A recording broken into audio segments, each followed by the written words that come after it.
Bismillahirrahmanirrahim. Assalamualaikum warahmatullahi wabarakatuh.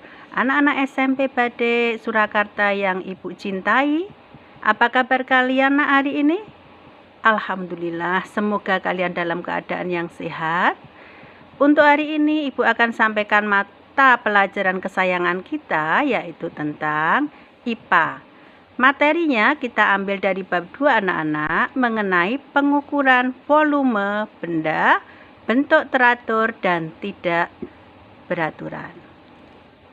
Anak-anak yang Ibu cintai, cara mengukur volume benda yang bentuknya teratur dan tidak beraturan, misalnya Ibu punya gambaran kaleng besar dan kaleng kecil, apabila dipergunakan untuk menampung air, kemampuannya tentu berbeda. Kenapa demikian? Karena kaleng besar pasti dapat menampung air lebih banyak. Hal ini anak-anak dikaitkan dengan besarnya ruangan yang terisi oleh materi.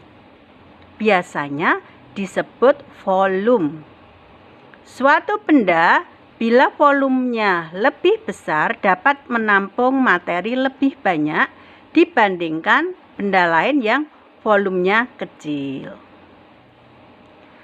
Volume merupakan besaran turunan yang disusun oleh besaran pokok panjang.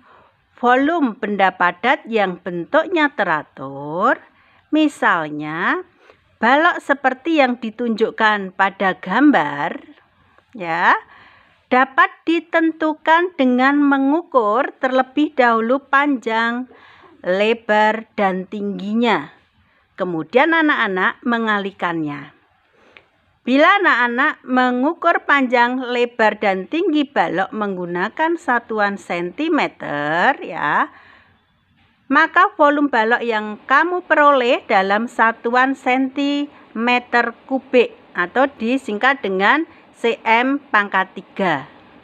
Sedangkan bila panjang, lebar, dan tinggi diukur dalam satuan meter, maka volume yang kamu peroleh bersatuan meter kubik atau disingkat dengan m pangkat 3. Bagaimanakah cara menentukan volume suatu zat cair anak-anak?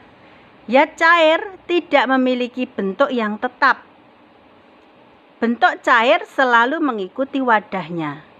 Oleh karena itu anak-anak, apabila zat cair dituangkan dalam gelas ukur seperti yang ditunjukkan pada gambar di bawah ini, maka ruang gelas ukur yang berisi zat cair sama dengan volume zat cair tersebut.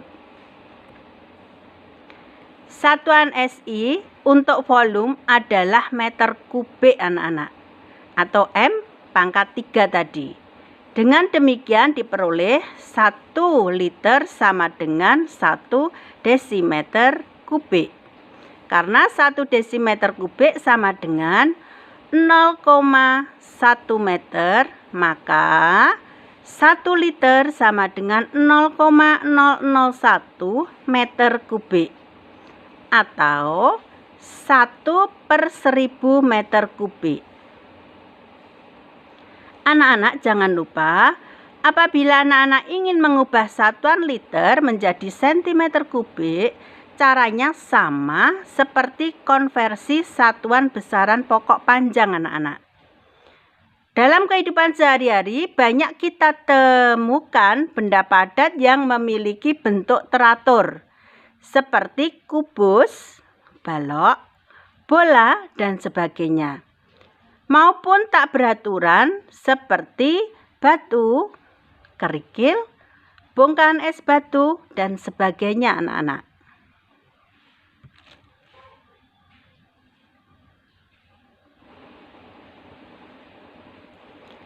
Lalu bagaimana cara menentukan volume benda teratur dan tidak teratur tersebut anak-anak? Berikut penjelasannya, disimak ya.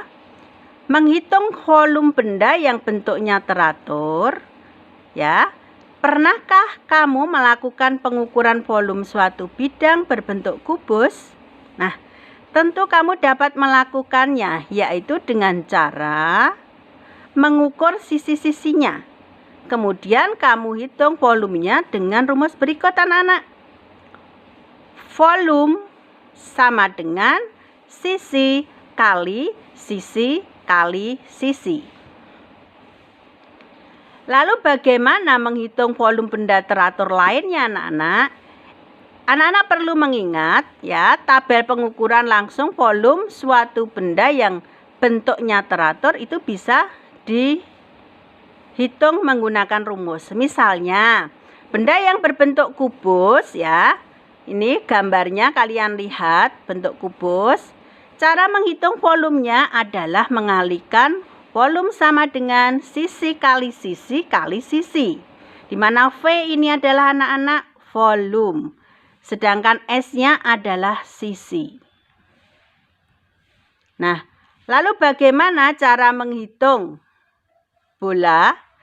Misalkan V sama dengan 4 dibagi 3 kali Pi kali R pangkat 3. Di mana V itu anak-anak adalah volume, Pi itu nilainya sama dengan 3,14. Sedangkan R anak-anak ini adalah jari-jari. Lalu bagaimana kalau menghitung benda yang berbentuk kerucut? Ya, rumus volume dari kerucut anak-anak V sama dengan 1/3 kali Pi kali R pangkat 2 kali T. V-nya adalah volume, kemudian Pi-nya tadi 3,14, R-nya jari-jari, dan T-nya adalah tinggi anak-anak. Anak-anak, untuk menghitung volume benda yang bentuknya tidak teratur, mungkin dalam benak kalian timbul pertanyaan. Bagaimana cara menentukan volume benda yang bentuknya tidak teratur, Bu? Misalnya batu, penghapus, gunting, dan sebagainya. Tentu ada cara yang dapat dilakukan, ya. Jika volume benda yang bentuknya teratur dapat ditentukan dengan pengukuran panjang, maka volume benda yang bentuknya tidak teratur dapat ditentukan dengan pengukuran tidak langsung anak-anak. Anak-anak, perhatikan ada 2 cara yang dapat kita lakukan untuk mengukur volume yat pada benda secara tidak langsung. Yang pertama caranya bagaimana? 1. Menggunakan 1 buah gelas ukur. Untuk menghitung volume benda yang tak beraturan, misalnya batu, menggunakan sebuah gelas ukur. Nah, anak-anak perhatikan di sini ada 2 gelas ukur. Gelas ukurnya kalian isikan dengan air. Sambari anak-anak perhatikan pada ketinggian berapa air tersebut di gelas ukur yang pertama. Dicatat, itu sebagai V1-nya. Kemudian langkah berikutnya, masukkan batu tersebut pada gelas itu. Lalu anak-anak memperhatikan setelah batu masuk ke dalam gelas ukur tadi, dilihat apakah ada perubahan kenaikan air. Kalau ada, dicatat berapa angkanya. Itu menunjukkan sebagai V2 atau volume yang kedua. Kalau Ibu jelaskan kembali, langkah dari mengukur volume yang tidak beraturan tersebut, yang pertama, letakkan gelas ukur di atas permukaan yang rata, misalnya pada meja anak-anak ya. 2. Isilah gelas ukur tersebut dengan air kira-kira setengahnya.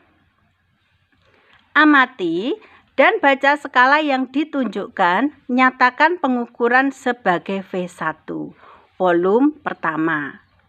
3. Masukkan batu ke dalam gelas ukur tersebut, amati dan baca skala yang ditunjukkan, nyatakan pengukuranmu sebagai V2 anak-anak. Lalu yang keempat, tarik kesimpulanmu untuk menyatakan volume batu tersebut, yaitu dengan cara menentukan selisih dari hasil kedua bacaan tersebut. Anak-anak, secara matematis, rumus untuk menghitung volume benda tak beraturan dengan menggunakan gelas ukur adalah sebagai berikut. Volume benda sama dengan volume kedua atau volume akhir atau V2 dikurangi V1. Ya. Di mana V1 ini adalah volume mula-mula atau awal, V2-nya volume setelah dimasukkan benda akhir. Menggunakan satu gelas ukur dan satu gelas berpancuran. Cara yang kedua anak-anak ya. Untuk menghitung volume benda tak beraturan misalnya batu, menggunakan gelas ukur dan satu gelas pancuran. Langkah-langkahnya sebagai berikut anak-anak. Sebelum masuk ke langkah-langkahnya, Ibu sampaikan rumus sistematis untuk menghitung benda tidak beraturan menggunakan gelas ukur dan satu gelas berpancuran. V sama dengan volume air yang tumpah ke dalam gelas ukur. Nah, simak baik-baik langkah-langkah percobaannya. 1 anak-anak, letakkan gelas ukur dan gelas berpancuran di atas permukaan yang rata, misalnya pada meja. Gelas berpancuran bentuknya seperti ini anak-anak ya, ini mejanya. Diisi dengan air ya. Lalu yang kedua, isilah gelas berpancuran tersebut dengan air sampai batas lubang gelas berpancuran. Sampai sini anak-anak ya, diisi airnya. Lalu yang ketiga, taruhlah gelas ukur tepat di bawah mulut lubang gelas berpancuran. Nah, diletakkan di sini anak-anak gelas ukurnya tepat di bawah mulut lubang gelas berpancuran.